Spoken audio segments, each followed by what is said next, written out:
आणि आता बातमी अवघ्या देशाचं लक्ष ज्या आंदोलनाकडे आज होतं त्या जेनझीच्या म्हणजे कॉकरोच जनता पार्टीच्या आंदोलनासंदर्भातली। राजधानी दिल्लीच्या जंतर मंतरवर आज कॉकरोच जनता पार्टीचं पहिलं आंदोलन झालं। थेट अमेरिकेहून दिल्ली गाठलेल्या अभिजित दिपकेंनी आंदोलनाचं नेतृत्व केलंय। अभिजित दिपकेंनी हातात बाबासाहेबांचं पुस्तक घेऊन आंदोलनाची सुरुवात केली। कॉकरोच जनता पक्षाच्या आंदोलनात सामाजिक कार्यकर्ते सोनम वांगचुक तसंच अंजली दमानिया सहभागी झाले। अतिशय शांततेत आंदोलन पार पडलं। नीट पेपर फुटी प्रकरणामुळे विद्यार्थ्यांना आणि त्यांच्या पालकांना प्रचंड मानसिक त्रास सोसावा लागला, त्यांचं नुकसान झालं। याची जबाबदारी घेऊन शिक्षण मंत्री धर्मेंद्र प्रधान यांनी तातडीने राजीनामा द्यायला हवा अशी मागणी आंदोलकांनी केली। तर आंदोलनाला आज संध्याकाळी 5 पर्यंतचीच परवानगी असल्यानं वेळेनुसार आंदोलन संपवण्यात आलं। केंद्रीय शिक्षण मंत्री धर्मेंद्र प्रधान यांनी पुढच्या 5 दिवसात राजीनामा द्यावा अशी मागणी करण्यात आली आहे। तसं न झाल्यास पुढच्या शनिवारी पुन्हा आंदोलन करू असा इशाराही देण्यात आलाय। सरकारला आंदोलकांनी 13 जून पर्यंतचा अल्टिमेटम दिला।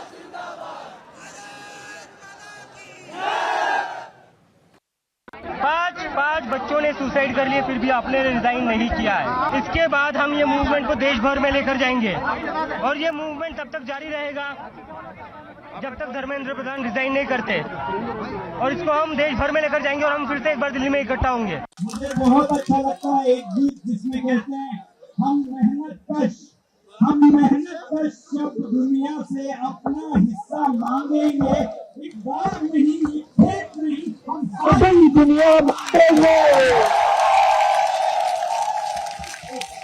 सिर्फ परीक्षाएं नहीं, सिर्फ विद्यालय नहीं, हम सारे मंत्रालयों में बदलाव चाहेंगे ताकि पूरा बदलाव करे हम सारी।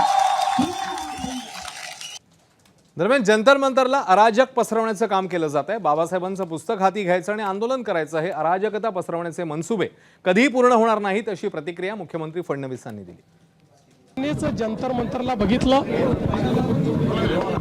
ज्या प्रकारे त्या ठिकाणी भाषणं झाली, नारे लागले, वक्तव्य झालीत, त्यातनं एक गोष्ट लक्षात आली, भारताच्या युवांची अभिव्यक्ती नाही आहे, तर अराजकता पसरवण्याच्या मानसिकतेची अभिव्यक्ती आपल्याला पाहायला मिळाली। भारतरत्न डॉक्टर बाबासाहेब आंबेडकरांचं संविधान हातात घ्यायचं आणि त्या संविधानाने तयार केलेल्या संस्था नाकारायच्या, त्या संविधानाने तयार केलेली व्यवस्था उखडून टाकायचं बोलायचं, या अभिव्यक्तीने त्यांचा खरा अराजकतावादी चेहरा आणि मनसुबे हे उघडे झाले आहेत। कुठलंही समर्थन मिळालेलं नाही। तर देशातल्या तरुणांचा आवाज ऐका, त्यांच्याकडे दुर्लक्ष करू नका असं आवाहन उद्धव ठाकरेंनी सोशल मीडियावर केलेल्या पोस्टच्या माध्यमातून केलं। उद्धव ठाकरे नेमकं काय म्हणाले बघूया। आपल्या पोस्टमध्ये उद्धव ठाकरे म्हणतायत, दिल्लीच्या जंतर मंतरवर कॉकरोच जनता पार्टीचं हे आंदोलन पार पडलं, ज्यांना आपण देशाचे भाग्यविधाते भवितव्य म्हणतो, ते हजारो तरुण आपल्या वेदना आणि भविष्याची चिंता घेऊन रणरणत्या उन्हामध्ये रस्त्यावर उतरले। त्यांना कॉकरोच म्हणून हिणवणं आणि न्याय नाकारणं योग्य नव्हे। नीट पेपर फुटीने लाखो युवा वर्ग उद्ध्वस्त झाला।